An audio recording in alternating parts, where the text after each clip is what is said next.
ادیان درک درستی از تاریخ و حوادث و حتی عقاید مردم ندارن و سیر تحول عقاید مردم. برای همین بیشتر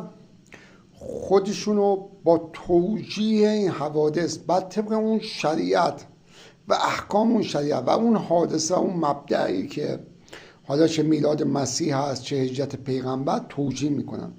اونا درک درستی از وقایع جدید ندارن و نمیدونن وقایع جدید غیر از وقایع زمانیه که اون صاحب اون عقیده و شریعت اون زندگی میکرده و هر کاری کنن اون عقیده و صاحب اون عقیده اون شریعت مثل موسی، مثل عیسی، مثل محمد در زمان خودش در اون شریعت و در اون محیط جغرافیایی و زمان و مکان خودش این احکام رو صادر کرده. و این حوادث جدید اینا دچار تشتت، تضاد، اختلاف، پراکندگی و توجیهات